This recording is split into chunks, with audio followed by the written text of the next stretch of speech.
Yeah, you can start. Should start without it? Yeah, you can. I don't think it's a surprise. We start live. All right, I'm going to start.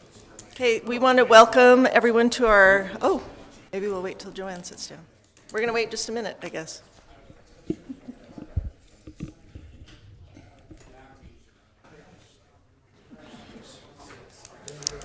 We'll wait for Joanne. Okay. Mark, how are you? Okay. All right, now I will go ahead and officially start our county council meeting. Thank you to all of you for being here. I have to do this. Okay, we'll go ahead and begin our meeting with an opening by Council Member Dave Erickson. I'd like to do my opening in the form of a prayer. Father in heaven, we're indeed grateful to be here. We're grateful for each other. We're grateful for this wonderful, wonderful valley that we're able to be in with such freedoms to enjoy and such good times and happiness and blessings of life and everything which we enjoy. We're grateful for the processes that we have and the opportunity we have to discuss these, to talk with each other and to come to good conclusions. We are grateful for the surroundings that we enjoy as far as protection and as far as those that help us in dire need. We pray for them. We pray that they will also be protected, that they'll be blessed, they'll recognize these blessings come from thee, and that they will understand the goodness and happiness that they're bringing to a lot of people. We are grateful for, again this evening, that we can discuss things and share them openly without fear of retribution or any kind of negativity. We pray that thou will be here this night, that thy spirit will be with us, that will bring clarity to our thoughts and be able to share those thoughts openly and freely. We again thank thee for everything. We thank thee for camaraderie that we have and the union that we have in trying to push this county forward. And this we humbly ask and do in the name of Jesus Christ. Amen. Amen. And if you'd stand, we'd pledge allegiance. I pledge allegiance to the flag of the United States of America and to the republic for which it stands, one nation under God, indivisible, with liberty and justice for all. Thank you. Thank you, Dave. Appreciate that. Okay, it's time to review and approve the agenda. Madam Chair, I'd like to move that we approve the agenda with the following changes. I'd like to strike item 6A. We've been informed that Barbara Tidwell does not feel well and won't be able to attend. And also, we would like to add this under 12. We'd like to add between items 12 and 13 an executive session per Utah Code 524205-1D, strategy sessions to discuss the purchase, exchange, or lease of real property, or to discuss a proposed development agreement, project proposal, or financing proposal. Okay. Second. Okay, it's been moved and seconded that we approve the agenda with the aforementioned amendments. Is there any further discussion? Those in favor say aye. Aye. Aye. Any opposed? Okay. The review and approval of the minutes, I've been informed that in the minutes from last week, under item number 6, or it was from the March 10th meeting, the word interim county attorney was used, and that word interim should be struck. It was county attorney. And so I'd like to make that change if someone wants to make a motion on the minutes. If someone has any other things with the minutes. Then move to approve with the amended item that was just suggested. Second. Okay, so we moved and seconded that we approve the minutes of March 10th with the aforementioned striking of the word interim in item number 6. Those in favor say aye. Aye. Aye. Any opposed? I will abstain. You were not here. Yeah. Okay. Thank you. Okay, it's time for the report from our county executive. I don't have any appointments to recommend this evening, but I would like to let you know that there's a couple of things happening you should be aware of. We have a fire board meeting this Thursday, and I anticipate that we're going to present some alternatives to the fire board, and I'm going to pass out one of those alternatives to you. There's 3 or 4 other alternatives, and so that's happening there. I also met with Councilperson Garrity, and we're working on coming up with some recommendations for the Airport Authority Board, rearrangement that do with the airport. We're also talking with Logan City about the future of Willow Park and what's happening in that. I probably need to meet with at least some of the members of the council and kind of outline some of the negotiation that's going on there, probably an executive session if needed there. I've interacted in the last week with the owners of Bridle Path up at the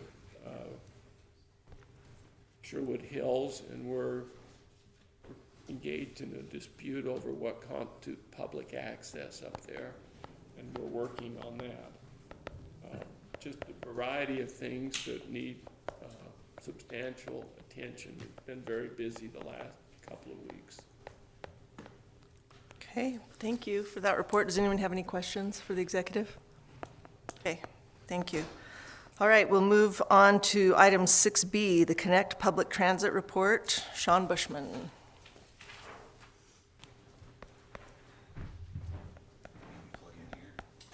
Oh, good. I wasn't sure if you got it on time. Sorry, I wasn't sure if I sent it on time. Will you please state your name for the record? Sean Bushman, and I'm the county representative on the Connect Board of Directors. So there's just 6 slides here. I just wanted to give an update. I try to do this every year, at least once. And yeah, if we could, thanks. Just a highlight of some of the things that happened this last year. We moved into a new facility. It's on about 30th North, 300 West by the roller coaster company. We've added some frequency to our major county routes. Route 12 goes south towards Hiram and back, and Route 15 goes up towards Richmond and back, and you'll see that data on that in a minute.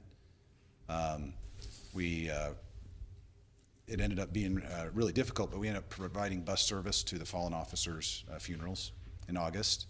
And then we disposed of our previous facility, and then we got our budget passed. So just a nice normal year for CVT, for Connect. This is a snapshot from our website, and this was taken yesterday afternoon about 5 p.m. It now says how many, the utilization, so how many people are getting on the bus every, what is it? It updates every minute or so, and so that's 6,400 at that point, and then it gives some demographics of bus utilization. By the way, I have Todd Butler, our general manager, here with us, so if you ask some questions when I'm done that get into the weeds more than I can answer, he's here. Yeah, I'd encourage you all to go on the website, and you can see kind of what's happening. This is some data. I am a scientist. I love data. This is utilization, the number of riders that get on the bus for Route 12 over the last year and over 2024. We made some changes in August of 2025 that adjusted the bus to run a little bit more efficiently, more timely, and you can see the red bars, they all of a sudden jump as of August. Quite a bit for December. And we're seeing the buses a lot more full on these county routes. And that goes to Hiram through Providence, Nibley, along the highway. Same thing happened for the north. You can see after August, the utilization really jumps. We're seeing this across our routes. In fact, you can jump to the next one. These are the numbers of riders we've had in the last year. It's a little small, sorry, but the first 2 are what we call the loop. They're what you'll see circulating around the town of Logan from Walmart to campus to Walmart, either in a clockwise or counterclockwise direction. And there are always people waiting at the bus stops now for those. They're highly utilized. All of the others, of course, they're ranked in this, but the number of riders has increased steadily in the last 3 years. So, oh yeah, I was just highlighting that. John, just before you move on from that, so 258,000 people rode the Green Line? Is that what you're saying, in 2025? Yes. Okay, but you don't know how many of those are unique riders, correct? What do There's you probably mean no way to check that. What do you mean by unique riders? Like, there's only 140,000 people in Cache County, like, Yes, I see what you mean. Returning. Yes. Yeah, returns. No, there's no way for us to tell. Yeah. They would count on board. okay. One interesting thing, though, we used to, before we had the loop, almost every route had a transfer. We would ride into Logan, transfer, and ride somewhere else. So it's almost like we took the number of riders and divided it by 2, and that was really the number of riders. The loop got rid of that for a large part. So only a few of the routes still have a lot of transfers. So our ridership has increased more than the numbers show us. Well, okay, more than we would think, so. All right, this is where I wanted to kind of go at the end. We're starting something right now. It's a federally mandated, we'll call it a short-range transit plan, but we're coordinating with the CMPO this time around. And it includes a lot of data collection, including some surveys for users and non-users. And I'd like to encourage you all, as you see some notifications for surveys, we are especially going to reach out to stakeholders, including the council, to fill those out, let us know your feelings and priorities. We'll look at ridership data. We're going to do an analysis of distal hubs. Right now, everybody goes right into Logan, and then all the buses go in and then go right back out in a wagon wheel.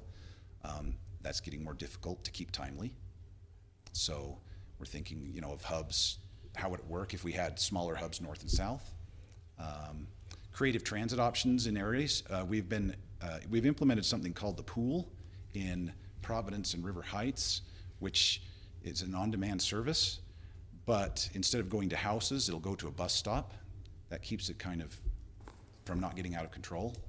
But the bus only runs if there's a request for a rider. And so it's improved our efficiency, and it's been quite a neat way to expand into areas where there's a need for service, but it's not reached the level of a fixed route. So we're looking at more of that if there's other areas where that might benefit. And then, as the valley grows, we have more high-density areas, and so we're going to look at prioritization methods for future adjustments. So please, as you see, and I'll reach out to you as well, as you see requests for information and surveys, please take them. We'd appreciate, we rely on your input. So, but that's all I have. Do you have questions as far as all things connect? Anybody? I have a question, please. You highlighted Route 12 and Route 15. Maybe I didn't catch it. Where did Route 15 service? That goes up to Richmond and back. Okay, so one was south and one was north. Okay, thank you. And I probably could have included the maps on this as a slide. I'll do that in future. But I remember a while ago there was a vote on running the buses every 15 minutes during peak times. Has there been further discussion on that? And if it was implemented, would it go to a vote because it would cost more? Or how does that work? that's a good question. And as the board, we've discussed at times in the past whether some routes or all routes should increase frequency at certain times of the day, peak hours. The Logan routes are out and back every half hour, so you're thinking at doubling the buses so that they're every 15 minutes?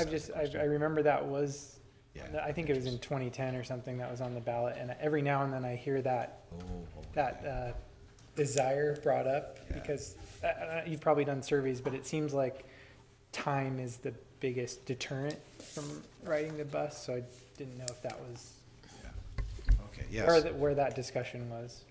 The loop was partially designed to take care of that. It covers 60% of the destinations people want, and we've increased the frequency to about every 15 minutes. Okay, that seems to be, But there is a balancing act that many of our discussions in planning have to work with, and that's riders versus coverage. Yeah. Always a balancing act. Yep. Yeah. thanks. Anybody else? Just a mention of appreciation or just recognizing, I get the privilege of working across the street from your facility there in North Logan. And man, it's always busy there. You got a lot of activity going on there. Looks like a well-run smooth flowing operation there, and good job. Thank you. It's really kudos for our general manager and the staff there. They do a great job. And we meet and exceed all the metrics we've ever been put up against in the FTA. Okay, thank you. Thank you. Okay, Diana.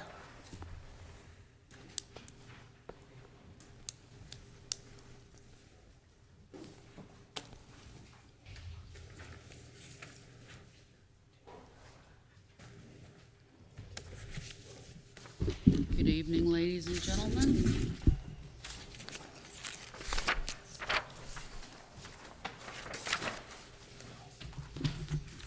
Two facilitations.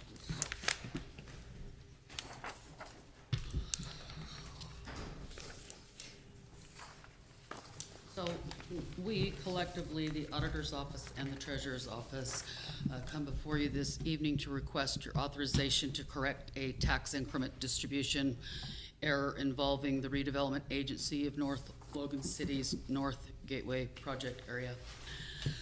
Tax increment is strictly defined by the project area budget, which is approved by the taxing entity committee. This was in the packet that was shared with you last week and also in the Google Drive. I hope you were able to all get to that. If the funds are distributed beyond what is authorized in that tech budget, then they must be recovered and reallocated. In March of '24, the county had distributed a tax increment for the 2023 year. However, in March of last year, I identified a discrepancy in the reported project term. The agency had reported a 12-year term to the county for years.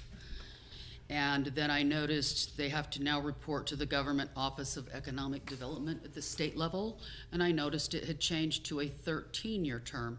This particular project area started in 2006, well before my time. So seeing that discrepancy, then I went an investigation and found that neither of these matched the legally authorized 11-year term, which was what the project area plan and the budget were approved for at the TAC level, which is a taxing entity committee.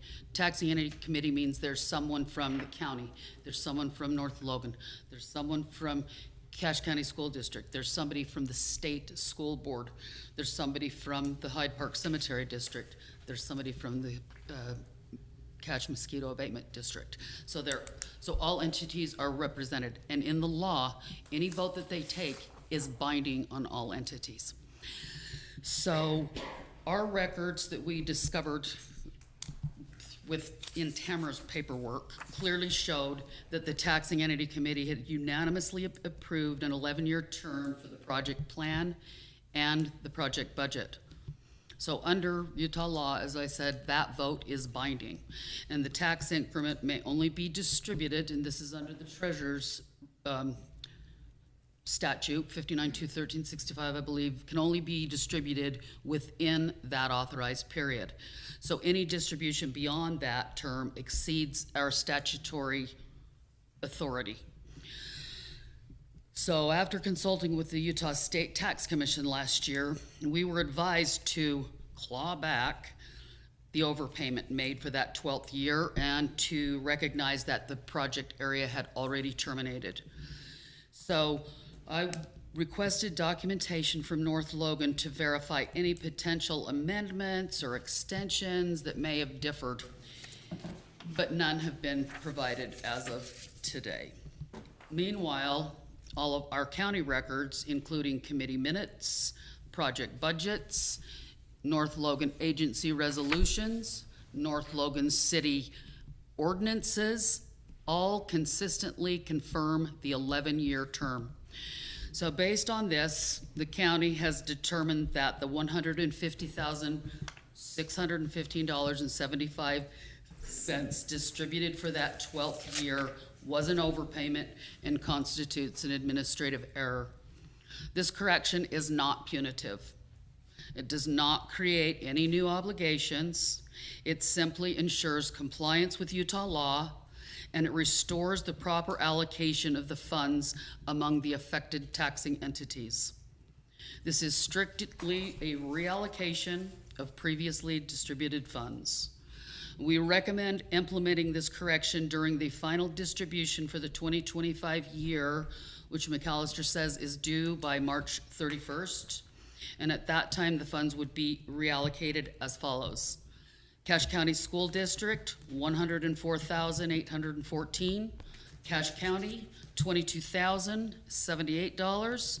North Logan City, $21,030. Hyde Park Cemetery, $1,888.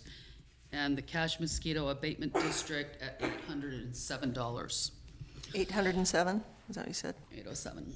Accordingly, we respectfully request your approval to proceed with the administrative correction in fulfillment of our statutory responsibilities. Thank you for this consideration. Okay, does anyone have questions for Diana? Yes. I've met with the North Logan mayor. Initially, they contested this, and I don't disagree with the conclusion that you've come to, Diana, but the minutes are somewhat murky in the initial discussion about what the term would be. They used terms like it's going to be, we're going to make the first distribution and then it's going to go on for 11 years. But in the end, when you finally get to the point where they're making a decision, it's clearly 11 years. I think that North Logan now accepts that it's 11 years. In discussing it with North Logan has asked to postpone this so that they can go to the school board and see if the school board would give up their share of this. And I don't see a reason why we can't allow them to try that. The meeting that the mayor of North Logan has scheduled is later this week. There wasn't an intervening meeting when we asked to postpone this. So I don't see a reason why we can't postpone it or hold it in suspense until she goes through that process of discussing it with the school board. Irrespective of whether the school board gives up their 12th year, we would have to make the same decision with respect to our interest in this.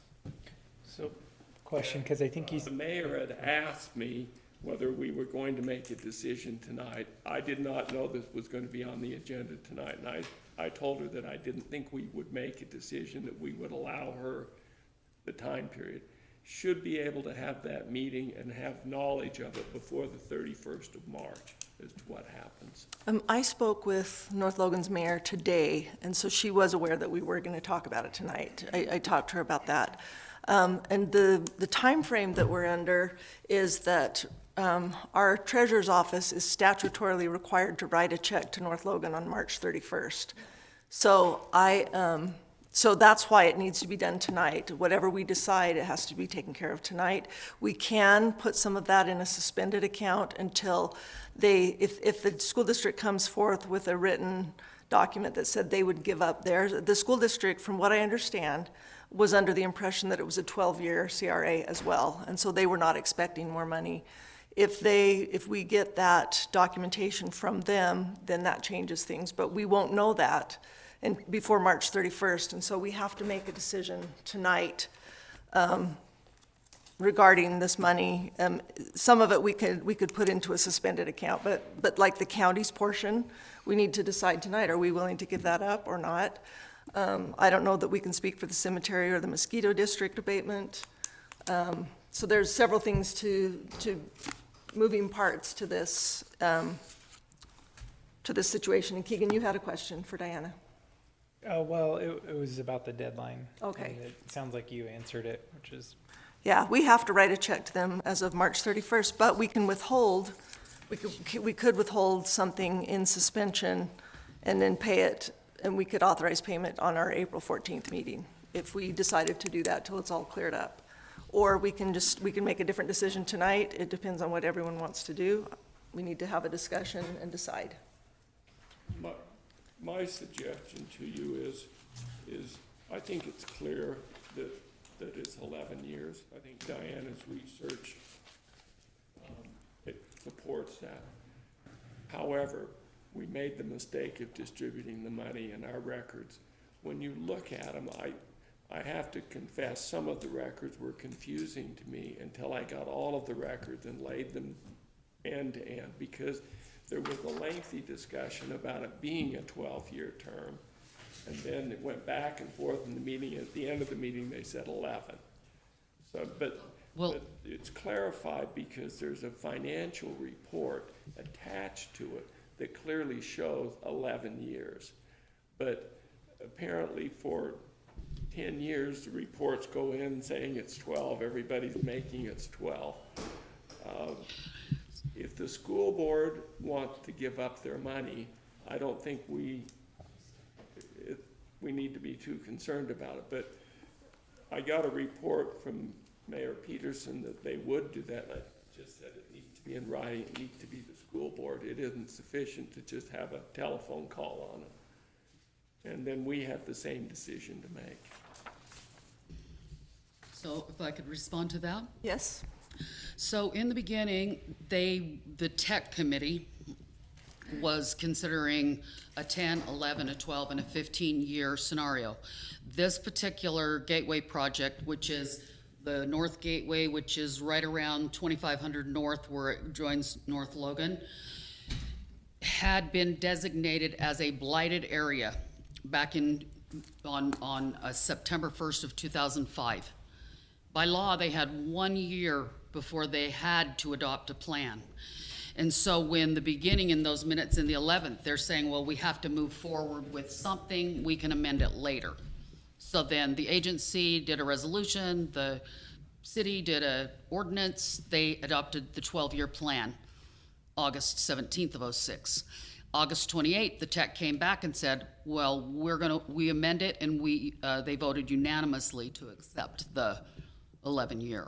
But like there were a number of different scenarios out there, and I have to be clear, these aren't county records that dated the 12-year. These were agency reports that were sent to the county on an annual basis. And I didn't get into these creation documents till I had to terminate that area. So that's There's the 11 years is signed by the city, Diana. by the city and by the agency. Right. So Yes. They're not disputing that. I don't think they understand that. I've got one question. It might have to do with if we pass this authorization, and then does that still give freedom to be able to hold that money into account while this other process happens? I can hold that money. Okay. It's a little gray for the fact that the final distribution. Right. But we're also dealing with the previous year. Yeah. We're dealing with an error. And- If we hold it, I think we're more correct in holding, because there's still discussions that are ongoing than distributing everything and then trying to get it back, which is. Yeah. a lot easier to And get. I think this, these monies that some of these organizations, I mean, $1,889 or $88. To the cemetery It's a big difference to them Yes. when they The only Hyde have a Park Cemetery is 20,000. A lot of money, Yeah. and even the abatement programs, the mosquito abatement of 800, so that's a lot of money to those To a budgets. small budget, yeah. Right, to a small budget, and so therefore, I would move that we go ahead and pass this request for authorization to correct the tax increment distribution error, and then go ahead and fulfill the process in holding things until, if other things work out, then we can come back and make the changes if we have to. Did we have a request on how long we were going to hold that in suspense? Till April 14th at the lung. Yeah. I think that the only monies that we don't pass through are, one chunk goes to North Logan City, so that doesn't make any difference on that one. But unless North Logan brings us the statement from these two cemetery districts, it's going. Yeah. I think that's the way we decide it. It's absent something in writing, But I say, I'd say 2 weeks. I thought we were just talking Well, about the school This district. needs to be, But- this is actually, we've got to go ahead with this, at least that, the paper process by March 31st, right? Yeah, because That has to be approved by the state tax commission. Yeah, There's more than just sending checks. Okay. The state is imperative for the final distribution checks. but if we pass this authorization, then we can at least keep that going and go to the tax commission and still work things out if something else comes back to us, right? I can always distribute money back as an Okay. extra payment. Okay. In your motion, can you clarify if he's holding it for the school district or for the cemetery district? Because I think he holds everything except what's owed to North Logan, because that's not in dispute anyway. That way, if we held that back, we'd give it to them, is that right? the motion? Yes. to hold everything It that is. what goes to North Logan. It is, my motion is to support this request for the authorization to correct tax increment distribution as established right here. And then Holding, as far as holding, I guess, and then holding what monies need to be held to make everyone whole. But I think what they're also asking for is they're asking for a time frame. We don't need, like he's on that time frame. That's what I'm saying. Why, what does he need? You want me to add up to April 14th Let's do the 15th, so it's in the okay, middle of Okay. the tax. we meet again on the 14th, so we can to April clear that up. 15th? Is that okay? Yeah, that's my good. entire motion there. Okay. Do I have a second on that, or any further discussion? I'll second it. Okay, we have a motion and a second. Does anyone else want to have further discussion about that before we vote? Is everyone clear what we're doing and why? Can we restate it and just to be sure? Yes, So- okay, we're gonna pass this, we're gonna support this memorandum, that this is the correct, but with the idea that some of these entities thought it was 12 years and may not ask for that money. And so we will have that cleared up by Pass the April 15th. memorandum and then hold the monies until they notify that they Us. don't want their money. Yep, And that would go to Diana, April 15th. yep. Okay. And so we will put this on our agenda on the 14th of April, and we'll have a clarity that night. We'll decide for sure where it goes. So we're not, the amount is still the 150,000. I would say we don't withhold the $22,078 that would have been paid on March 31st. That should still be paid to North Logan, because there's no reason to hold their money. Right. Yeah, So- I just wanted to clarify that was the motion that we're voting on. So does this meet the state tax commission's rules? Because we're distributing and we are, I mean, if we just don't send the check for that 150 because there's still legal pending, and I think we could be very comfortable in that position. Clear till April 14th? I mean, it is what it is, we withheld, we know what it is, we're waiting on them, but all the other entities would be made whole as required. Okay, And then I have one follow-up question, is if you could come back on April 14th and just give us a status as to where we are. let's be Yeah, really it'll clear be an on the And 14th. Item our agenda. next- And that'll be all Agenda clear item, by excuse then, me. so. Yeah. Yes, I have a motion and a second. Joanne? Do we need to amend the stated 150,000 to, down to the 128 or whatever? That's what I was getting. Yeah, yes, thank you, I feel Keegan. like that's probably support, I think that's what you're saying, but I think that clarifies it so that it's no confusion in the minutes. Okay, so do we need to subtract we need to subtract 22,078 from Or one. just say less the North Logan allocation, that may be Yes. simpler. So, I'd accept that. Okay. Friendly amendment from you, Mark. I appreciate how friendly you are. That's good. thanks, Dave. So, good- Okay. good Do we need to second the? Yes. Well, I'll second Okay, Mark's Keegan. amended motion. Mark made an amended motion, Keegan seconded. I guess from the minutes, we need to clarify who's making all of our motions, so I'll try and do better at that. Okay, so I have a motion that we're going to accept this. Craig's going to hold the payment until, except for the North Logan section, and by April 14th, at our next meeting, we will make a final determination on that, depending on the information we've been given from the other taxing entities. And also, that will include the 22,000 that goes to Cache County.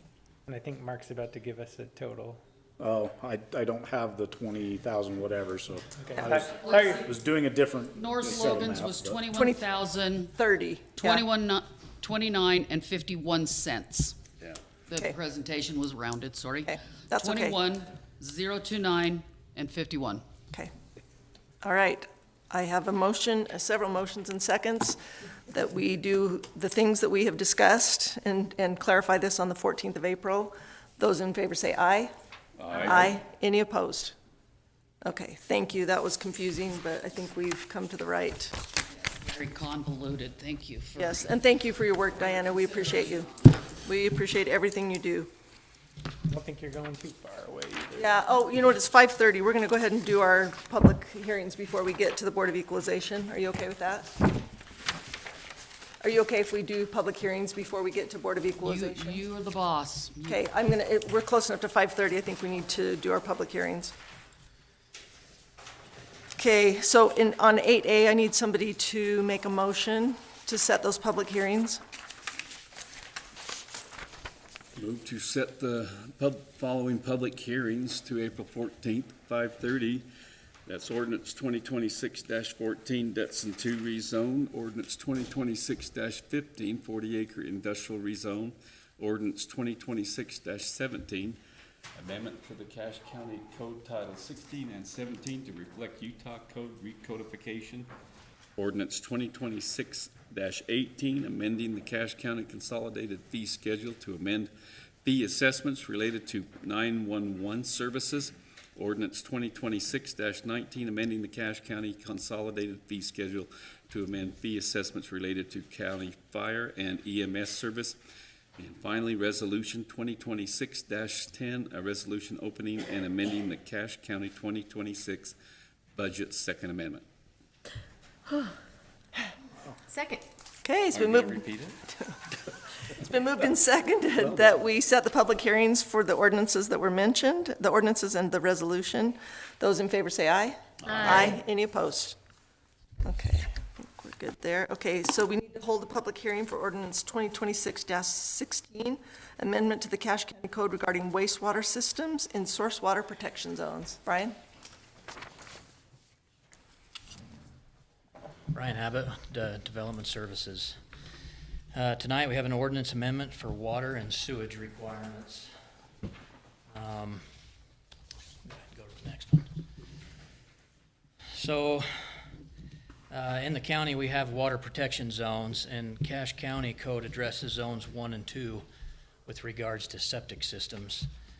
Our current code right now, as it reads in 3B, no proposed septic system shall be permitted within a zone 1 or 2. This brings up a lot of issues. Being overly restrictive, does not provide exceptions for repairing or replacing old septic systems, and it negates identifying the Bear River Health Department as the county's experts in evaluating sewer systems. So to kind of get this ball rolling, we had a really good, what I would call a good collaborative effort from several interested parties. Here at Cache County, we had help from the executive's office, our county council. We had some city mayors. The Bear River Health Department was instrumental, and then we had a few private experts in the field to kind of come together to find out what was wrong and how we could fix it. So with this proposed code amendment, we hope that it would allow property owners with existing septic systems in a Zone 2 to repair, alter, or replace a system so long as it meets or exceeds current standards with the approval of a variance from the Bear River Health Department.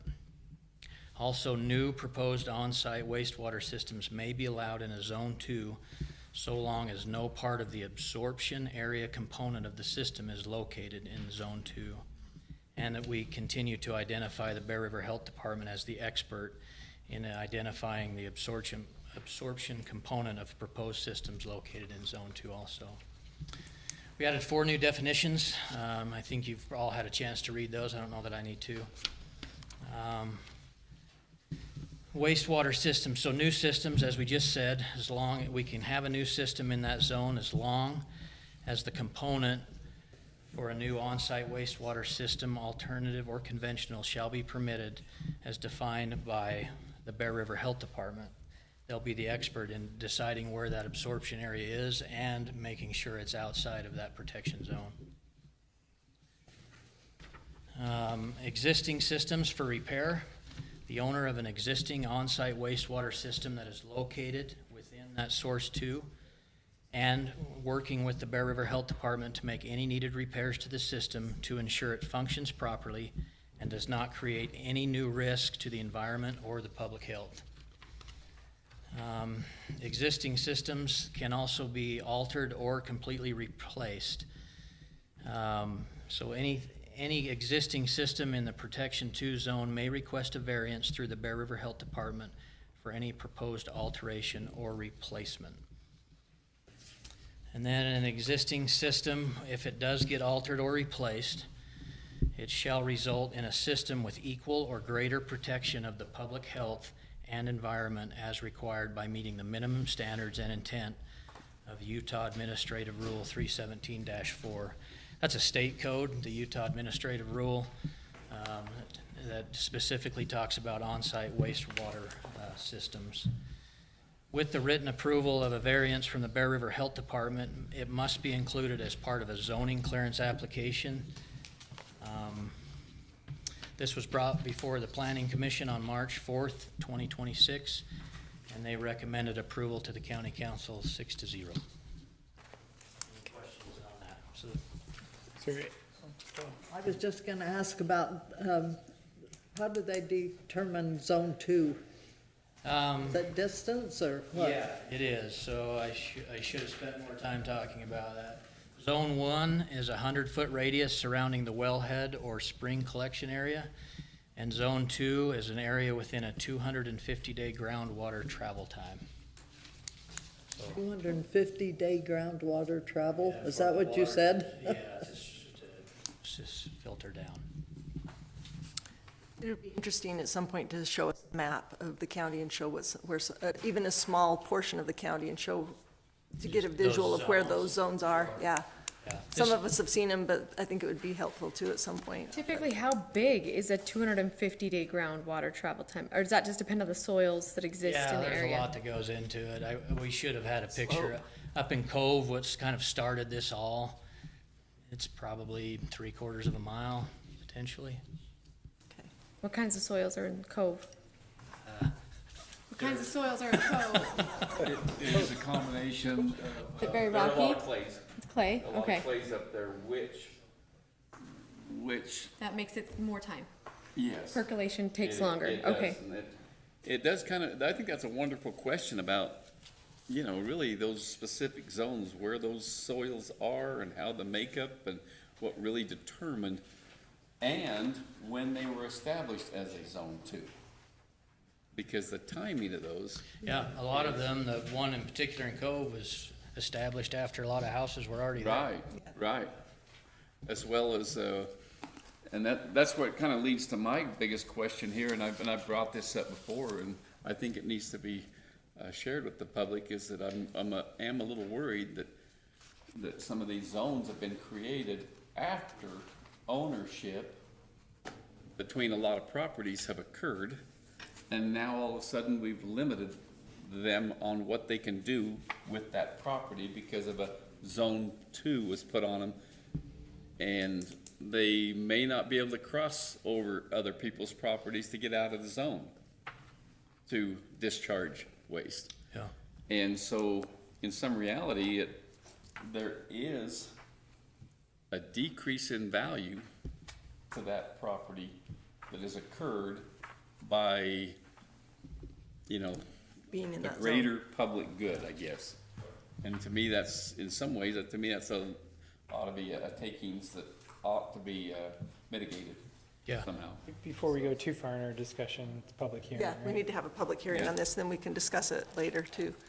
Okay, thanks, Brian. Yeah. Is there anyone here from the public that would like to speak to this ordinance? Mr. Mathis? Jordan Mathis, Director of the Bear River Health Department. We ended up becoming the applicant or the applicant for this change. originally the Cove issue brought it up, but through community discussion, we decided that we were the best applicant, and really narrowed down the change of the ordinance from a broader use in those zones to really looking at very specific uses, making sure that if we have a failed on-site wastewater system in that zone, that we're able to actively work with that property owner to fix that. And then the other is kind of the middle ground of what if somebody who has a home in one of those zones wants to expand that home?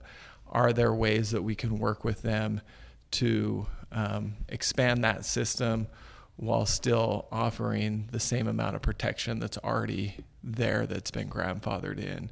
So this ordinance does those two things, and we're very supportive of it. In fact, the Board of Health voted on the variance. Was that 2 weeks ago, Sandy? Voted to approve the variance process that would go into effect if this ordinance were to take effect. So we have everything on our end to make sure that we can do that from a health department standpoint and feel like it's a good move. And I think we do have to have a broader discussion on how we address potential other development in these areas. But we need to make sure we're including the municipalities who operate these water systems in those discussions as we move forward. So. Okay, thank you. Does anyone have any questions for Jordan? Okay, thank you. Is there anyone else here from the public that would like to speak to this ordinance? Okay, somebody close public hearing. I move to close the public hearing. Second. It's been moved and seconded that we close public hearing. Those in favor say aye. Aye. Any opposed? Okay, Diana, then we'll go back to the Board of Equalization, number 7 on our agenda.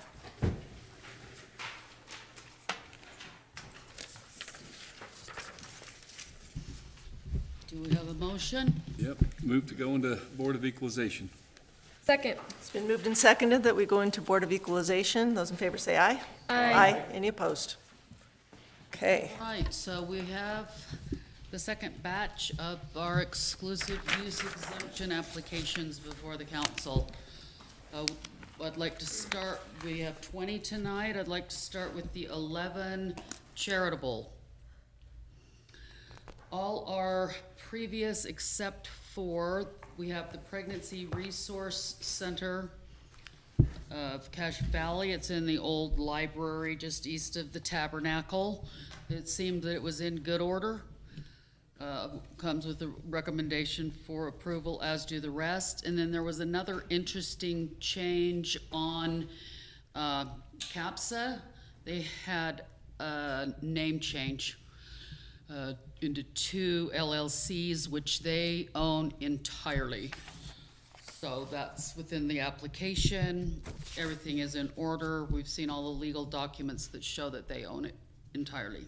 So as I say, all the charitable come with a recommendation for approval. Okay, does anyone have any questions for Diana, or does someone want? So how often do these things come up for approval? It's an annual application for these charitable, educational, and religious applications. So Seems like it comes up pretty often. Well, we're in did the half of season them. right now, so it's like last week I think we did 35 of them. So all the early comers, they are required to have their application into the county by March 1st. And then of course we have to review everything as it's coming in, and then it usually takes us a few council sessions to get through all 69 or 70 of them is what we have. So, and then there's a few that even have on-site hearings. If you're interested in that, we can. And sometimes they evaluate them if they do partial. So if they're using part of the building for charity, then they have to figure out the percentage of property tax. Or some of the medical, they rent a lot of it. Like if you think of our largest medical, like a huge portion of that is rented to private practitioners, or it's vacant land. So we have to do an analysis of that exclusive use to determine, the percentage on every parcel. that they are submitting an application for. Does that answer your question? Yeah, it does, thanks. Okay, thank you for that. Anybody have further questions for Diana? Take a motion on this. I'll move to approve these 11 charitable organizations for tax exemption. Second. It's been moved by Keegan, seconded by Mark, that we approve the charitable tax exemptions that have been presented to us. Those in favor say aye. Aye. Any opposed? Okay. And then moving on to the charitable housing, we have 5 of them. So these are large buildings that serve the underprivileged, low income, elderly in some instances. Some are disability and low income. They are low income seniors, and this one is elderly and handicapped. So they all come with a recommendation for approval. We do have one new one, which is the River Park Senior Housing. Their business model is very similar to Aspen Court that came to us, which means they owned it, they developed it, and then transferred managing ownership to neighborhood nonprofit so that they would qualify under the 501c3 rules. And that, again, as I say, is the River Park Senior Housing. They all meet the letter of the law, so therefore come with a recommendation for approval. Okay, anybody have any questions about those for Diana? You say they transferred it to neighborhood nonprofit? Exactly. It's the same thing. It's the same business model they used when they transferred to Aspen Court. It was like, I think they had to wait 15 years within the statute, and then if they transferred it to a nonprofit, then they qualified. A lot of these used to be under, I think it's called LIHTC, low income taxing, and it would go to the assessor and they would value it lower. And it seems like it's shifting onto our exemption rules. But the law evolves and we just roll with that. Yeah. Okay, I'd take a motion on the charitable housing. I move to approve the tax exemption for the charitable low-income housing. I'll second that. It's been moved and seconded that we accept the charitable tax exemptions that have been set before us. Those in favor say aye. Aye. Aye. Any opposed? Okay. Last of all, education. There's two. We should have, yeah, one educational. Oh, one. Yeah, they've come before us. I would move to approve the educational. Yeah, they've. I don't think there's any religious. Been around for a long time. Yeah, better of a head start. Second. It's been moved and seconded that we accept the educational exemption. Those in favor say aye. Aye. Aye. Any opposed? And Okay. final 3, moving on to religious. All previous applicants, all in good order. Recommendation for approval. I move to approve the tax exemption for the religious applications. Second that.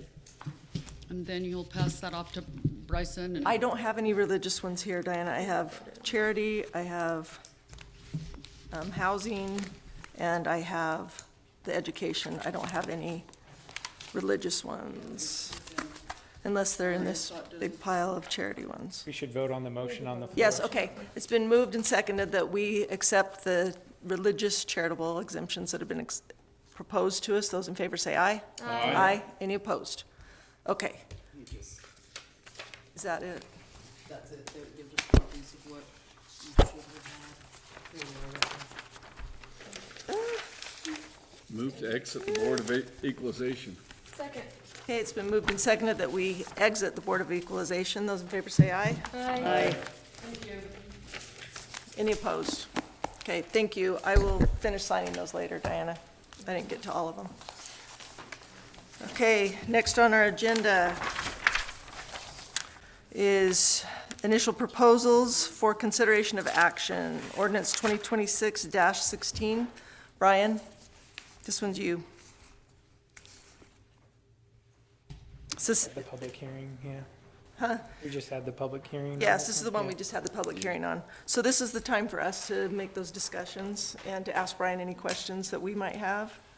Does anyone want to I think it's a really good start, a really good, Did this go through OMP? it's not, this is the one that is for the development services. Like, it's regarding the wastewater. It's the wastewater one we just talked about with Jordan. Does it go through OMP? I don't know. No, I don't think so. It went to the planning commission. It didn't go to OP yet, just P and Z. I think it's a good step. I move to suspend the rules and pass ordinance 2026-16. Amendment on Cache County Code regarding wastewater systems and source water protection zones. I'll say, Okay. Seconded, sorry. you got it. Moved by Dave, seconded by Catherine, that we suspend the rules and pass ordinance 2026-16. Is there further discussion? Does anyone have questions or want to talk about that further before we take a vote? I just know that the process was very thorough. It was kind of actually a neat breath of fresh air how everyone was put their $10 in and Yeah. gave it to you in the pot. Where So did that you go? did great. It was serious. It was a neat process. It really was. And it worked out great. So were they gonna provide a map or drawings or anything sometime? I'm happy to send one if you're interested in that. I would be. Yeah, there's a lot of those zones around our county, lots. You probably can't do all. There are quite a few. Most of the cities' water sources are not in their own cities. They are in a lot of the county Properties. and that they have. And so these protection zones do reflect unincorporated areas. So, Thank you for those that did the work on this and the data. Thank you. Ms. Lake. Okay, we have a motion and a second. Those in favor of suspending the rules and passing ordinance 2026-16, those in favor say aye. Aye. Any opposed? Okay, let's go to resolution 2026-11, Matt Phillips.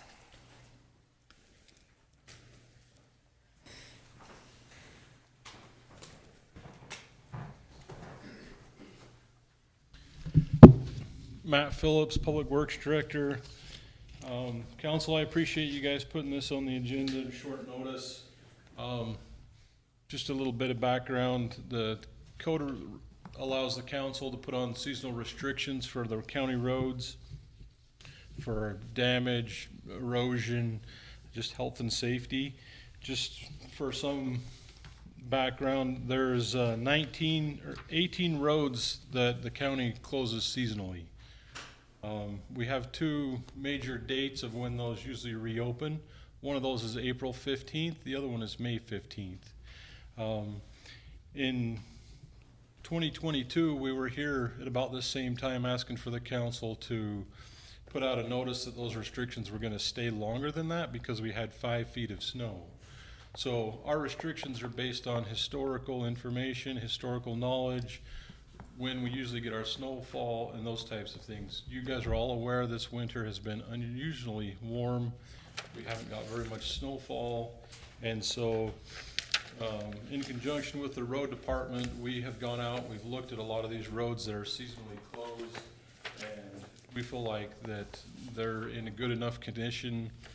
We've looked at some of the long-range forecasts, and so we reached out to Dave. So thank you, Dave, for working with Sandy and Andrew to get this on. We believe that these roads could be opened, especially the ones that are due to open April 15th. There is a few that are generally later, higher elevations that still have snow. So as one of those examples is South Canyon. South Canyon still has snow on that one, and so there's still a few roads that you still can't traverse. But these lower valley roads, we feel like that they could be open, and it's not really going to impact those roads. It's not going to impact safety, health, and Jeremy's guys can still, maintain them. Even if we do get a little bit of bad weather, which it looks like there's going to be some rain in April, we don't feel like that's going to be significant rain or snowfall to create any public health and safety issues. So I have read the proposed resolution. I don't have any issues with it. It still allows us to keep some of those closures. And so just so you guys are aware, there will still be some of those higher mountain roads that will be closed. Okay, So you're comfortable with the wording in this? Okay, that's what I Because it basically just gives you authorization to open them up Yes. with your discretion. How do people learn about which roads are open? We have a place on our website that will post that we keep these seasonal restrictions on our Public Works page. So once they're open, that's switched. I don't know, Keegan, how many people are aware of that, but we do keep a list of the seasonal closures. This isn't gonna open any of the Forest Service roads. This is just gonna open anything that's under county jurisdiction, so. So that is that leads into my question. For example, on the Millville face, some of that access is restricted because of the habitat, the wildlife habitat. Will the access still be restricted due to that, or? So, you bring up a good question, because we feel like there's a lot of these lower ones, Catherine, that's one that before we would open that gate, we would just verify with them and try to coordinate with their dates. So that'd be coordinated with the DWR? Yes, if we open ours because of road stuff, but they still trespass onto their land, they could still get a ticket, because our road they could probably travel on, but if they're trespassing on and off into the DWR property where they have that restriction, they would still get a ticket. Okay. So we're gonna coordinate with that one. We need to coordinate with Weber County on South Canyon. We've coordinated with Box Elder. So this allows us to not have to wait due to the next meeting that the council would meet at would be April 14th. So that, we have spring break, we have some of these other opportunities, so we feel that the way it's written, that still gives us some judgment to open and close some of them. But generally, we have 12 that we think that we could open up, which would Short Divide, Long Divide, High Creek, Smithfield Dry Canyon. Some of those lower ones, they're dry and in good condition. Okay. Anybody have any other questions for Matt? Okay, I would accept a motion for this one. I would, with Matt's work and with the conditions as such, I move to approve Resolution 2026-11, a resolution authorizing the seasonal reopening of unincorporated county roads as listed. Would you suspend the rules to do that? It's a resolution. Oh, it's a resolution. Okay. It's been moved and seconded. I know that we approve Resolution 2026-11. Those in favor say aye. Aye. Any opposed? Okay, thank you, Matt. Thanks, Jerry. And some will probably be waiting at the gate in the morning, I know. but we'll give you hopefully a couple days, right? I'm happy we could do this and get people out in the mountains. Okay, 10A, Brian, this is ordinance 2026-09, the Wellsville Safe Storage Rezone.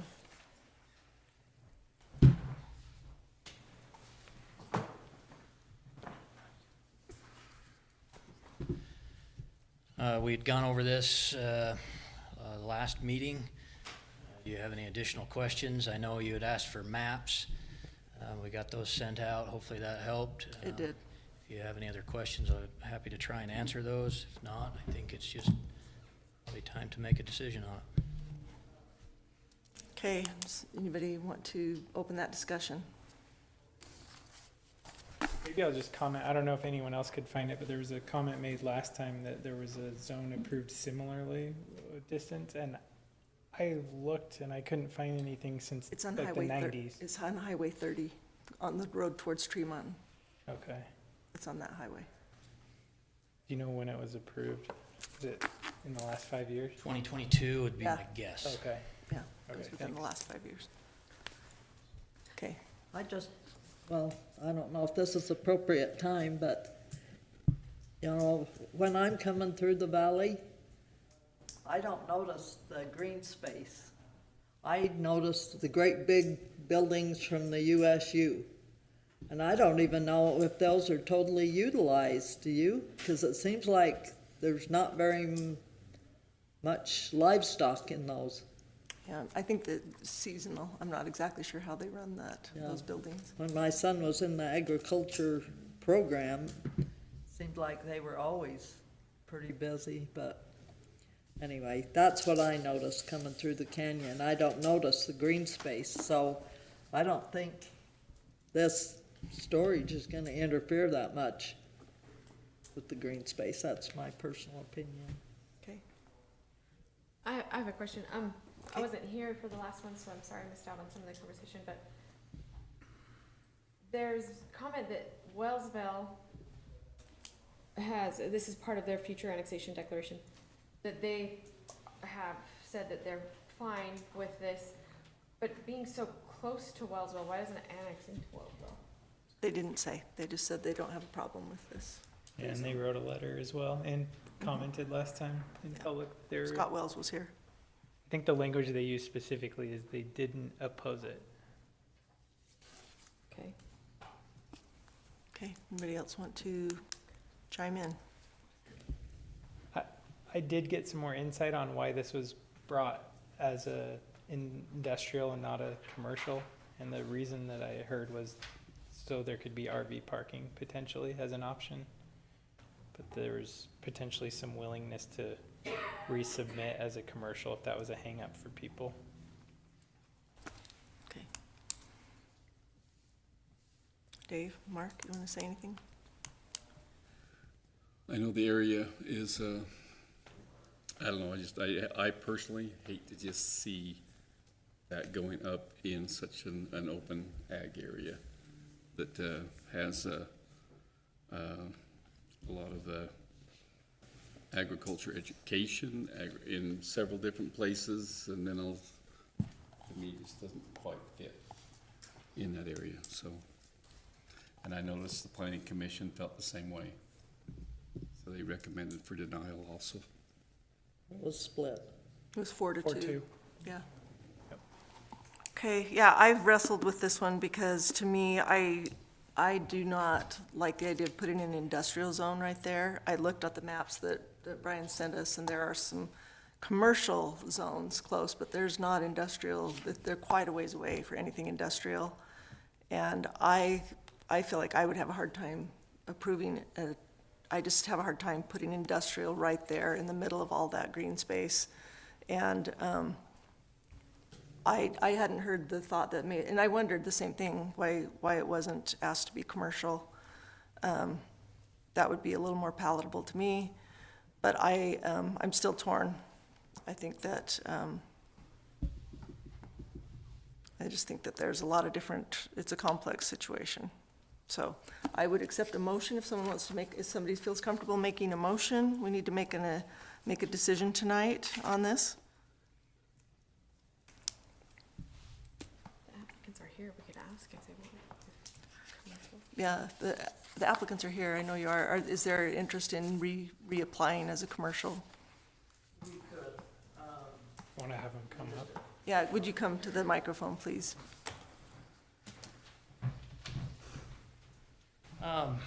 Travis Baldwin.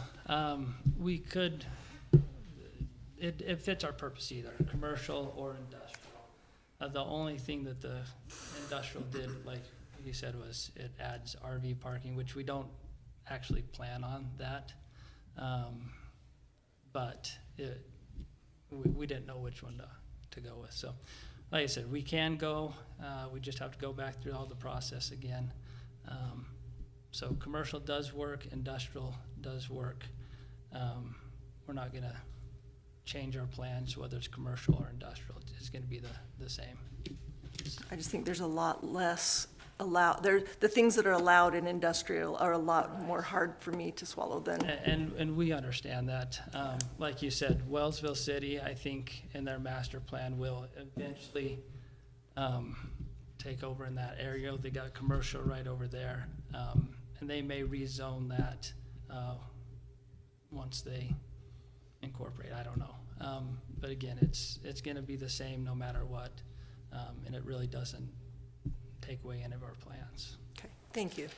Well, it sounds like that it's more likely to pass with this body if it was commercial. How hard is it to change? We just have to go through planning and zoning again, and actually we'd probably get a yes from planning and zoning. When you said it's a 4-2 vote, you guys, some of you know what happened in planning and zoning, but someone should have dismissed himself, recused himself from voting, and they're the ones saying nay. We had most everyone else on board. We had 3 members saying yes until someone spoke up, because they own the property on Highway 30 out there. So there's a lot of things that shouldn't have been done at that meeting. So, and we figured it doesn't matter. You guys are the ones to decide, so that's why we just kept going to you guys. And all we can discuss tonight is what's in front of us. Right. Okay, thank you, Travis, we appreciate that. Okay, I would accept a motion unless anyone has any further questions or discussion. I'd make a motion that we accept planning and zoning's recommendation and deny the rezone per the reasons of concern, at least for me, over the industrial, what is available in an industrial zone versus commercial, which is also the stated reason in the P&Z's summary. Okay, do I have a second? I'll second. Okay, it's been moved and seconded that we deny resolution 2026-11. That's not true. Ordinance 2026-09, the Wellsville Safe Storage Rezone. Any further discussion? Those in favor say aye. Aye. Any opposed? Me, nay. Okay, so there was 1 nay. Okay, hope to see you back. Okay. I don't know if I'm not, can we, I mean, would it be more amenable for all of you guys if we did it, make it commercial? We can't discuss that until there's a proposal in front of us. You're welcome to reach out to Yes. us individually. Yes. How's that? Yep. Okay, thank you.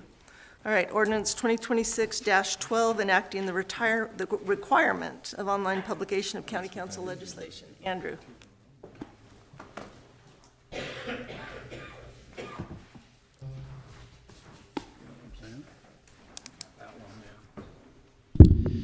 Good evening, Council. During the last meeting, in an effort to make sure that everyone else's documents were uploaded to your personal packets, I had inadvertently not included the proposed amendment that I am suggesting that you pass to this ordinance, so I apologize. Councilmember Buse, you were not here for the last meeting, so for that reason, we're gonna run through the whole entire thing again. But don't super worry. long.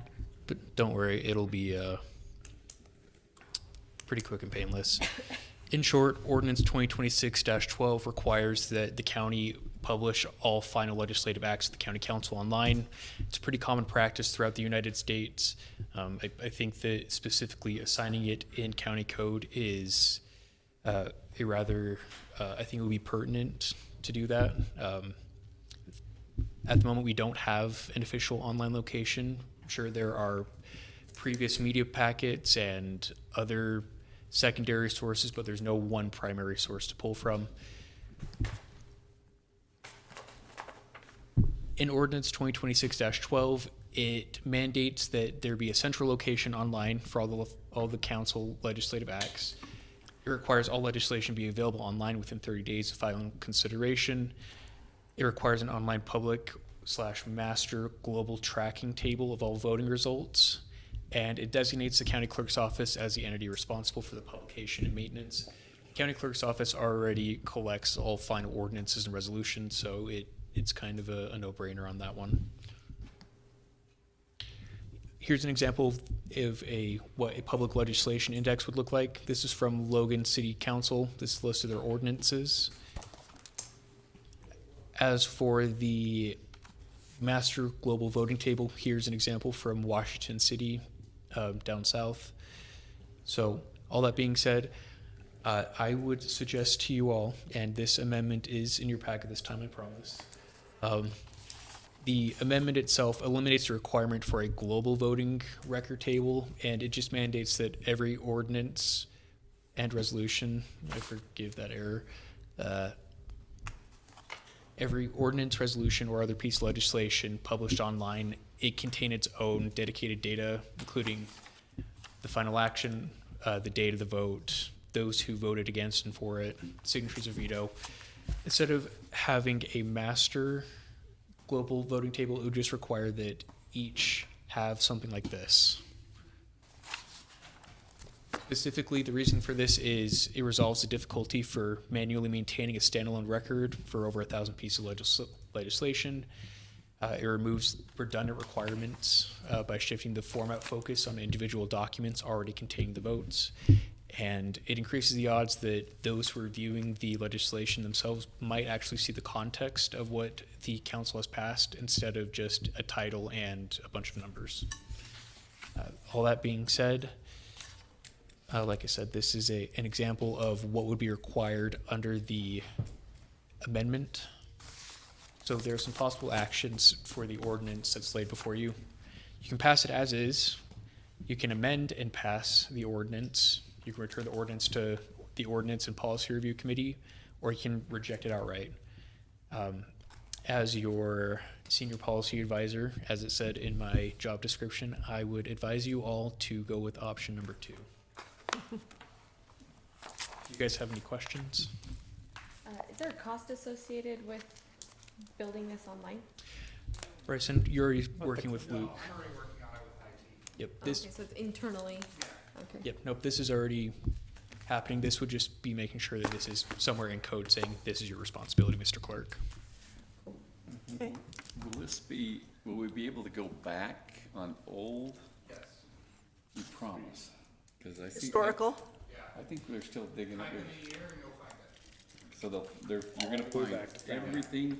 So what we're doing is our current index that we have now internally, we're just gonna mirror it onto the website.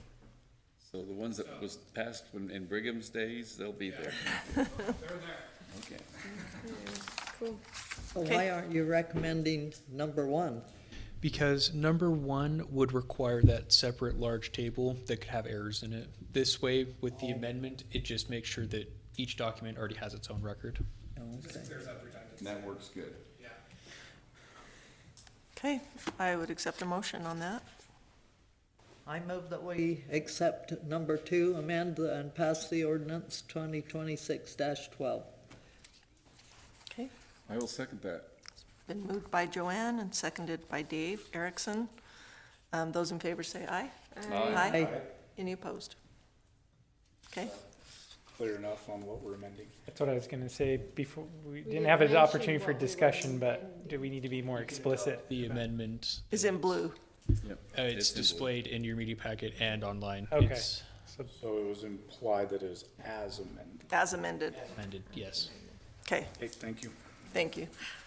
That would be ironic if this one was vague in the record. Oh, it was hot. I got anybody to touch. Okay, did everybody get a chance to vote on that? Okay, thank you, Andrew. Okay, resolution 2026-04. Get some good exercise tonight. I know. Brian, we're glad you're here. Again, this was the Nibley annexation request we discussed at the last meeting. I can go over it again, or if you've had the chance to go through it. I did go talk to Nibley City yesterday about this, just ask them kind of their thoughts and what they would like. They were kind of neutral. If the county agrees to it, they're happy. If the county disagrees, they'll move on. They're not concerned about the unincorporated peninsula at all. They would agree with the county if we did with that. I know we've talked a lot about development outside the county, how we would like cities to take it. Nibley's willing to take this, and then if we say no, what are we saying? But And that's just just for my clarity, opinion. when you say Nibley's willing to take this, you mean that they would take on the ownership of the road? Yeah, Maintenance. yeah, they're taking the whole road. ownership of the road. And they'll hook into their They'll water take and the sewer ownership of the road system. to the Okay. The whole road. Yeah, The the whole, annexation. both sides of the road. Not the piece, The, that little strip. All of it. Right. not the yellow part. All of the road, all All of the road. All of the road, Yeah, yeah. the yellow Not piece is that not the little road. piece Yeah. on the side of the road. Right. Do they, yeah, okay, they do down through that peninsula area, they are even gonna take, again, it's the road all the way through. All the there. way, Okay, that's huge. And I, Can we ask George if he has anything to add? Yeah, I think he. Yeah, we met with them this afternoon. The peninsula cannot be developed without being annexed, because It's in a water protection zone. The Nibley sewer is in the roadway. The individuals just don't want to annex it at this point. So I think we're not in a position where there's gonna be any development on that land without it getting annexed to one of the two cities. So I don't like peninsulas, but I think we can live with this one because it's going to solve the problem by itself. The issue about the road has been resolved, and that was our primary concern, is we were getting half a road. But this is now solved, so I would recommend the council approve the annexation, or not object, I guess is the way we would say it. And I feel this, go ahead. Yeah. This is located in Nibley's source, water protection area, so we don't want to have septic systems, we don't want to have wells. It makes sense to me that it should go with Nibley, where it can have sewer and water provided by a municipality. So, yeah, I think we should not as well. That's what I was gonna say. We've been having so many discussions about how do we handle all the sewer systems and septic tanks, and this, to me, I think it's a good. Well, didn't I read that the water system is privately owned by the residents that already live there? Some of it is, but I don't know if that's. An adjacent lot has Private. a spring that they, right? An adjacent lot has one, but the Nibley City has the sewer and water coming down Hollow Road. I did have one other question, is there's that section of road on Hollow Road from the southeast point of 1311 parcel number, from that point all the way to the Hiram city boundary. That's still gonna be county, huh? Could we just give it to someone right now? I mean, Who plows it now? I mean, I doubt Nibley lifts up their plows and, yeah. I was gonna say, they don't lift up their plow and say, nope. We hit the border. Yeah. Anyway, You have I neighbors that do was that. kinda curious as to, and I didn't find where Hiram and Nibley are on Hollow Road, where are they coming together? Is this as far as Nibley is going? Hiram starts at the bottom of the hill. If you drive that, I can't show it on a map. It goes down the hill that goes to Blacksmith Ford. Yeah. And so there's gonna be a gap because there's some development in the county there. But what are Hiram and Nibley's plans of annexation? Where is the boundary on that Hollow Road? They're having a discussion about that. Okay, okay. I think that road then, I hope they fight over it. Do we have in writing somewhere that Nibley's taking care of the roads? Okay. It's gonna be. Anyway, we all understand the issues, Yeah, it'll and be in I think development. that's what needs to be done in the. Lance. That's the only question I had, is how far, I really was kinda curious as to how far that was gonna go up and whether they wanted more. So what's the zoning on that piece? Right now, Nibley it's. has R2 so it's like estates. It's got some name there, but Hollow Road is all 2 acre. So is there a developer that's planning to build how many places? Well, That's they're their- 2 acre lots, I think. That's between them and Nibley. That'll be Nibley's. Yeah. They've got We'll let Nibley decide that. Something estate. With that, I'm happy to, I guess that would be approved resolution 2026-04. Second. Okay, it's been moved and seconded that we approve resolution 2026-04, providing consent for the annexation that has been presented to us. Is there any further discussion? Okay, those in favor say aye. Aye. Aye. Any opposed? Okay, all right. 10D, we've been there before. It's not in our packet. Is it in our packet? Refresh. I just uploaded the correct document. I realized I made an error, so.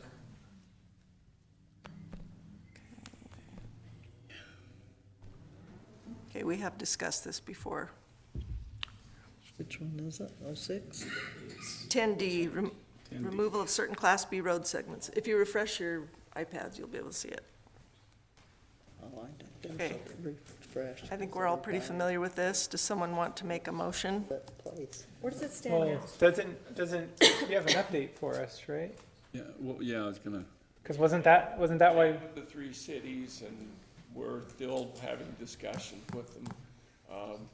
It isn't, there is a complexity here because of our agreement to take the road and manage it. I've received an opinion from our legal counsel that we have the right to disengage. I got that opinion, I'm giving it to the cities.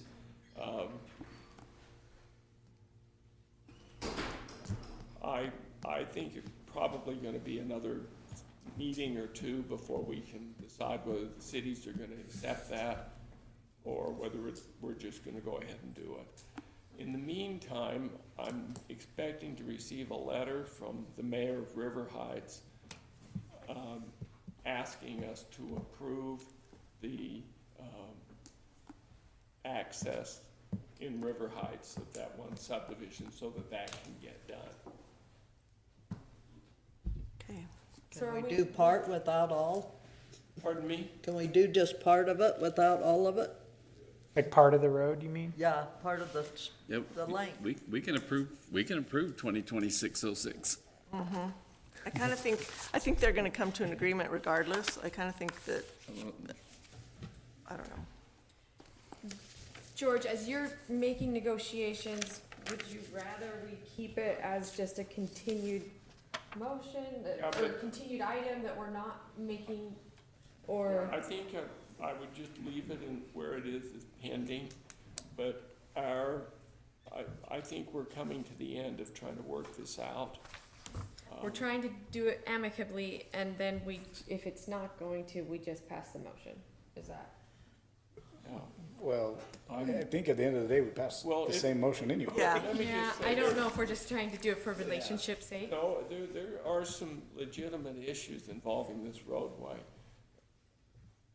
We agreed to take the roadway and maintain it. It's not just a situation where you have a garden variety, but this issue is, and as Dane has opined, we didn't say we would take it forever. And we've done this for 20 years. The city's response is the road is in bad condition. And there's a dispute about how bad the condition is. And they're talking about, well, would you be willing to do this work before you give it back to us? And so we're discussing that. Does that have to do with the sewers Does that that were have to put do in? with Millville? That gives me enough incentive to pass this thing. Pardon me? That gives me enough incentive to pass it and let them determine their destiny in their cities. Were they informed in these discussions that the council would potentially be voting on it tonight and that it's at a hot deadline? No, I don't think they were informed that you're considering voting on it tonight. Matt, you and I were in the discussion with him together, and Matt can give you a fuller report, but He looks like he'd be delighted to. Jeremy's entertained by the whole thing.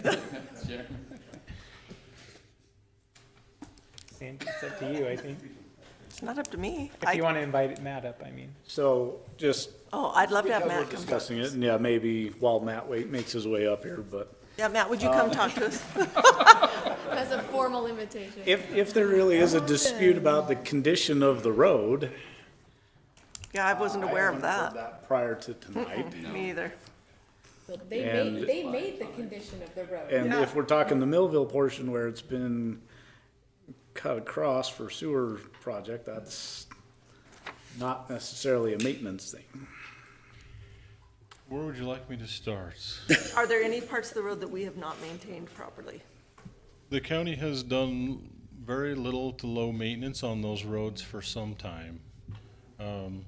There isn't necessarily a very formal agreement of what maintenance we should be doing and what maintenance there just isn't an agreement there. So you're looking at Jeremy and he's laughing because some of the times they're doing signs, sometimes they're doing this. That whole corridor has been back and forth depending upon, leadership of what we maintain, what we don't maintain. you know, Millville's come through and done a lot of work on that road. There's crosswalks, it doesn't function like our standard county roads. Hence, that's why we're approaching the cities, and we think that it functions better as a city road that can be maintained locally with curb, gutter, sidewalk, crossing guards, all these bike lanes, all these things that we don't really deal with on a daily basis. So George is correct. There is some debate between the cities of what maintenance level. They do feel like the county has neglected the road to a point to where we need to put some money back into that to bring it to a certain condition, and we have not come to terms on what that condition may be. So. Okay, yeah, I hadn't heard that before, because my thought was just, let's just give it to them, and they can work out all the details themselves, but. That's still my thought. But. So I support George in his negotiations for this road. I don't know that we're ever gonna come to where what we see is adequate maintenance level and what Providence and the rest of the city see is adequate maintenance level. I don't know if we're ever gonna see exactly, but I'm hoping that we can come to some type of an agreement and be able to keep those relationships with those cities. Yeah. I want to maintain the relationships. Yes. I don't want to be too. Yes. Yeah. So this isn't a motion, but more of a recommendation, is I think they should know when we're voting on it, just out of a courtesy, and we should work out the condition that we give it to them in. If it is in poor shape, I think that could potentially be in poor taste, just to. I do think they're very aware that the council is considering these roads, and that the county attorney has drafted a resolution to such to give it back to them. They are aware of that. And as far as giving River Heights the go-ahead on that development, we can't do that without something in front of us. Like, we can't just say, yeah, go ahead. We Like, what? The River Heights, we can't say, we can't give our approval for them to do a development onto that road without something in front of us. We can't just say. Well, the mayor is supposed to write a letter to me saying that they do not object to us allowing that. And I think that's sufficient, that we can get that individual that's trapped by this thing going ahead. Yeah, and we would bring something back so that we've stayed consistent with our previous resolutions where the council approves that access on. Okay. So. Okay, does anyone want to make a motion, or are we okay with continuing that again? Can we set a hard deadline, though, or at least talk amongst ourselves? I don't know how we can. I mean, I thought tonight was a hard deadline. I just thought, so if there's still things going on that we were not aware of, I guess it's hard to say what that, you could do one if you'd like. You could propose that. I guess it's not a motion, but, Andrew? I think suggestion. Let's not drag it out more than a month. I was going to say, you can amend the resolution to say an effective date, say April 30th, unless other action is taken by the county council by X date. How do you guys feel about that? Do you want to pass it with that amendment that we put? That gives. You can put an effective date on there. I guess, I don't know between the county executive and Matt how it was. I don't know what if there is something that the county needs to do to get the road into condition.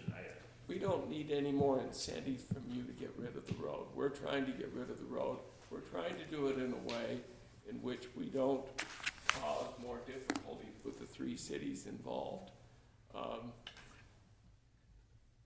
Leaving it pending, I think, is the best choice, and we will try and make progress on it. We actually had our first meeting with all three cities, a week ago, Matt? And, they are unrealistic with respect to what they're asking us to do with respect to the road. And once you go look at the road isn't that far different from their other city roads. If we can solve this problem by doing some makeup maintenance on the road, that would be a choice. But redoing the entire road is not a possibility. possibility, I don't think. And that seemed to be what they expect us to do, and I don't think that's something we'll recommend to you. So do you have another meeting scheduled with those three, or is it just kind of open? We will be scheduling another meeting. I went and looked at the road. After we listened to them complain about it, I went and looked at it. So I'm better informed to deal with their claims about the road, and I think Matt and I have both looked at it, and I think we can put together a package that we can say, we'll do this, and see if they'll accept that. So there will be a meeting and there will be a report. If you just leave it pending, we'll have another report for you at the next meeting. Okay. Is everyone okay with that? A bundle of things that are in this kind of a category where we're working on them. Okay, is everyone okay with that, or does someone want to make a motion? If you're okay with pending, we'll just keep it pending. I am interested in exploring the idea of maybe passing this tonight, but with condition of the a time deadline? it takes effect, which would really just be section 5 being restated. I mean, the reality is it could be till after our next meeting, just like we did with the North Logan money thing, but. I agree with Mark, but I am not willing to go ahead and do this and give an effective date, and then we go take the responsibility of passing this other development within the boundaries, of their the road being in their boundary. I just think that they need to determine that destiny themselves. To approve of backdoor accesses through a church property and then out through the front property and all these kind of things. I just think that's those cities, they need to determine that. And even on these roads, if we start jumping between the cities and one city says, well, we want that city to have as good a road as this city, that's between the cities. I think that's their business that we shouldn't really be jumping in between, so.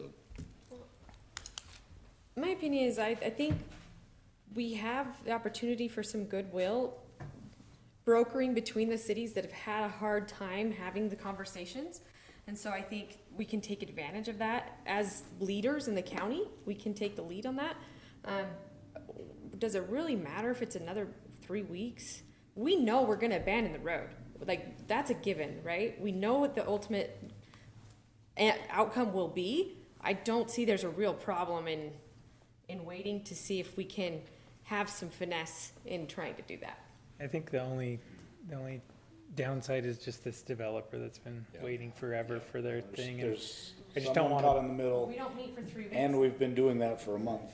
Yeah, the speed of government isn't known for it, necessarily expediting things, but I don't know that I want to contribute to the delay as it relates to that.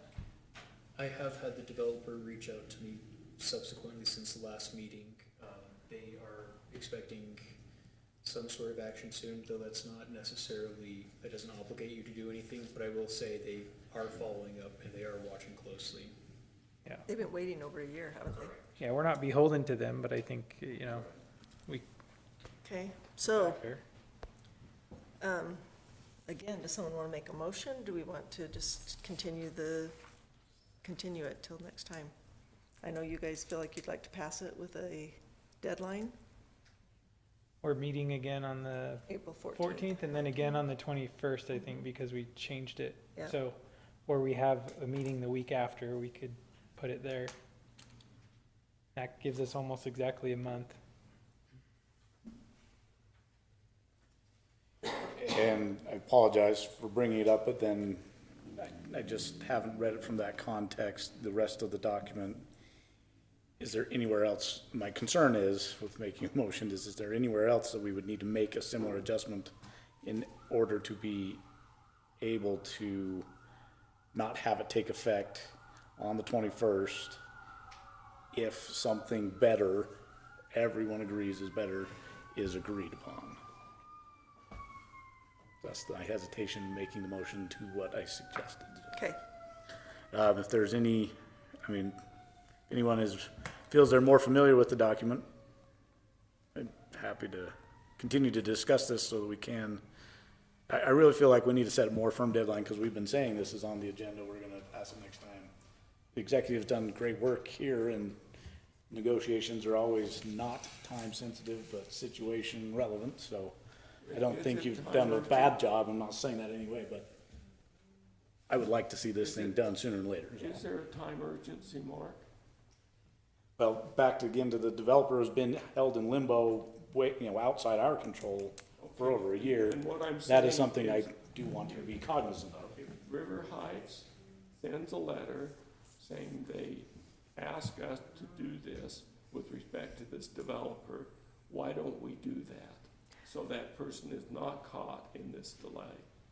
And I think there are extenuating circumstances to that I would probably be okay with, but I really hate to set a precedent to allowing a development on a county road where someone could come back and say, well, you allowed it in River Heights. To that point, I think it is more than just a letter. It would, in order for us to make that approval, it would have to basically be as similar to as if the development was in our own process, right? I would want that clarity before making that decision. Yeah, I guess we'd look at Andrew and Dane to give us, if we did that, if we continued this for now, but we want to do something to approve that development, what legal document would we need to pass on the April 14th meeting? Like, what do we need in front of us? Not just a letter from River Heights, but a resolution of some kind, or, I don't know exactly, but can you guys maybe work on that? To approve the development from, I'm trying to remember the name of the. Just the road on River Heights, So what wouldn't we're it doing be? is we're accepting the fact that the access for that development would be on the county road, which the whole reason we're talking about it is because the code says, don't do that. Yeah. Yeah, and that's what brought this up in the first place, and how it evolved into Yes. annexing the road is because we thought, why should we make the decision to give them access? Why don't they the just city. take the road over? Yeah. So then we're kind of going back to where we were before. Yeah, we basically just required, and they were willing, but it required Nibley, when they annexed that property, to take the whole road. Yep. And all of a sudden, we go approve a subdivision on a county road that we're not saying you're gonna take the whole road. Yeah.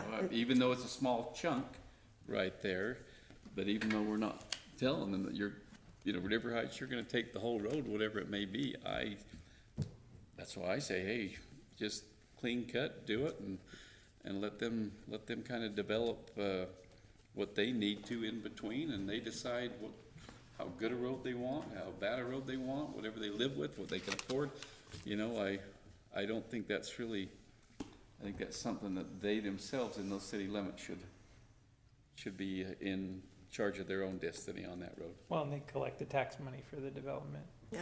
I think that's, if I may, that's the premise of why you're saying that. Okay, so, Is there another thought, Andrew? I'm sorry. An alternative to amending the resolution as is, or proceeding with an ordinance to approve the development, or not the development itself, but. The road access. Exactly, yes. An alternative might be to respectfully request the executive and his team finish negotiations by XYZ date. No, that's not binding in count in a sense of passing a resolution. I think that just makes everyone aware of a collective timeline, but. I was kind of feeling the same way, that we let the cities know we are probably gonna pass this on April 14th. There's a really good chance it's just gonna get passed, so do your best and get this figured out. Even if they decide that the county will do some sort of maintenance that hasn't had a chance to be done yet, I think that could still be a part of the negotiations or part of the contract, but we can still make a decision to give the roads back to the city, and that would take care of River Heights and their development if we did that by the 14th. I don't know, if we do something like, I'm not saying to pass something specific tonight, George, but to recommend that you communicate to those cities that we are very, very interested in passing this on April 14th. And whatever negotiations need to be done, the work doesn't have to be done, but the negotiations need to be completed. That has been conveyed to them. Okay. It's already been conveyed to them. I'm not sure I understand what your concern is with respect to this subdivision on this road. What is our actual concern on that? It goes against our policy, it goes against our code, so. I understand your policy very well.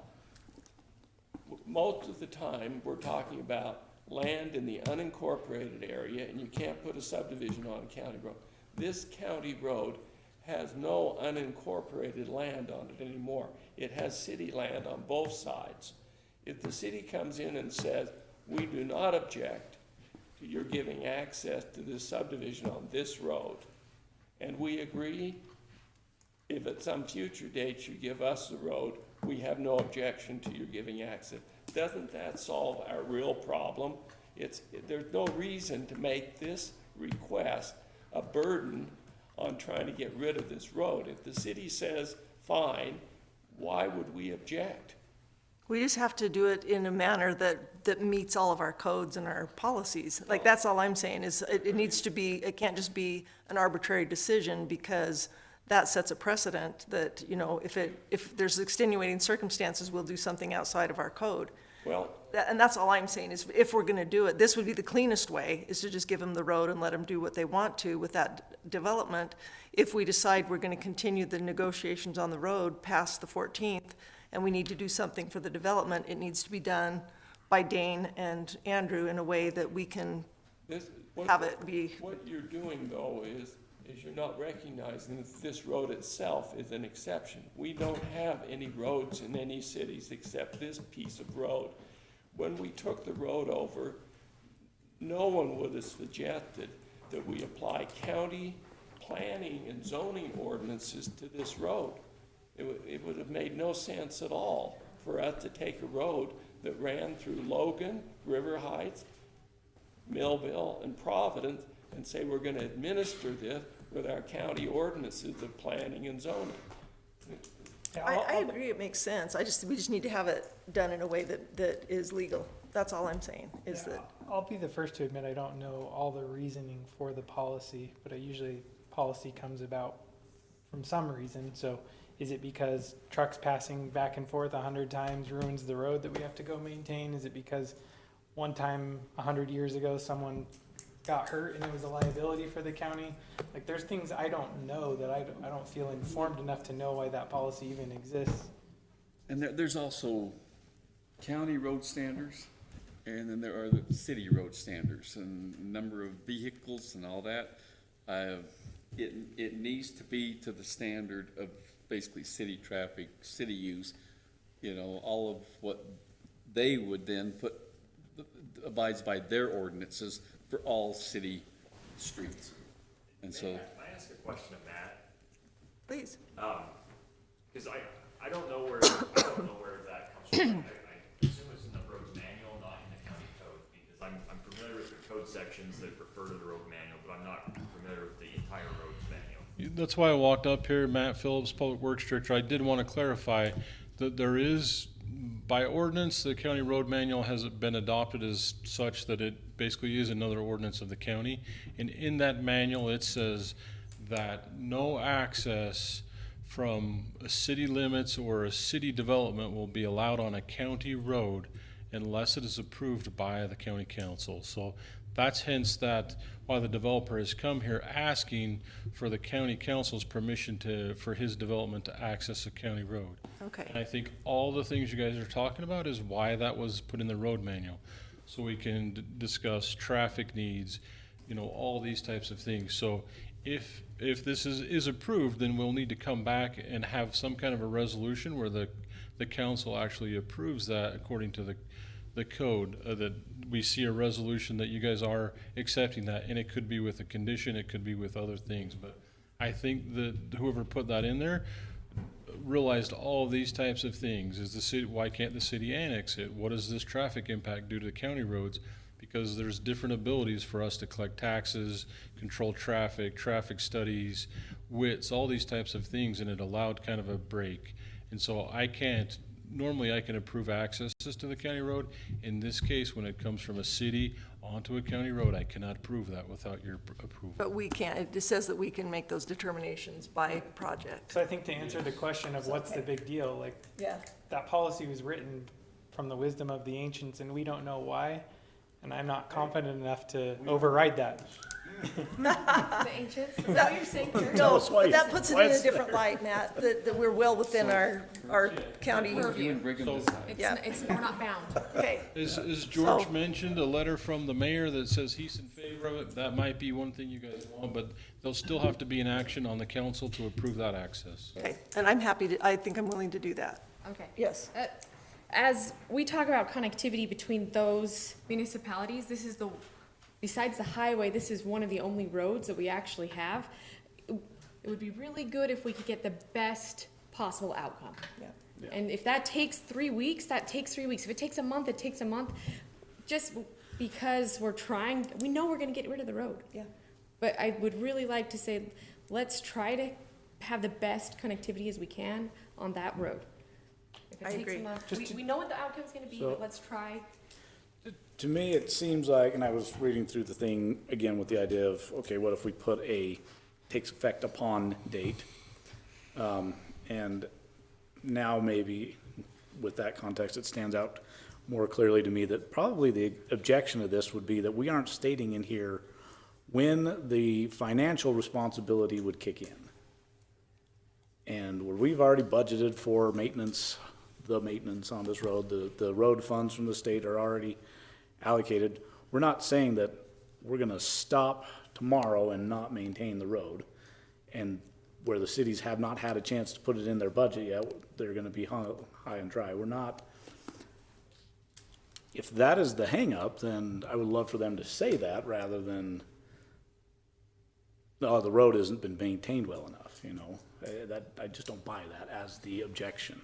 No, and So I am interested in understanding really what's prevailing here that's their objection, because if they have this road, then the cities, then they get the funding come next cycle with road funds from the state. They can apply for COG grants. They're become, as Dave has said multiple times, in control of their own destiny on this road, and they can get a much better road than what the county would choose to do with it, as the connectivity you're talking about. Maybe So- they need somebody to remind them of those things. So I don't want to be the barrier for them moving in that direction either. And I just think it's more clear with what Matt read to us and what's up on the board, that we can give a recommendation for that development from River Heights, and that's gonna be no problem. I just didn't know how it would work legally. So I think I'm okay with just letting it stay pending and bringing something from River Heights for the next meeting. But again, I think it needs to be a resolution, in a form of a resolution. I think we should do that so that person is not caught in the Yeah, middle. I agree. And then I think the next step for us is Matt and I and the road department, Jeremy, are gonna go look at the road, decide what we're willing to do before we turn it over and make an offer to them. If they reject the offer, maybe that's just where we'll leave it and give it back to them as is. But Okay. there is a legitimate argument that there are some problems with the road, and it has had deferred maintenance. It has also had substantial destruction of it by one of the cities that agreed to fix the road. And you can spend an enormous amount of money on, what is it, 4 miles of road? I mean, Can I ask just one question? When are the Class B road funds disseminated to us? Matt? Sorry to wake. This has been exciting, isn't it? I know.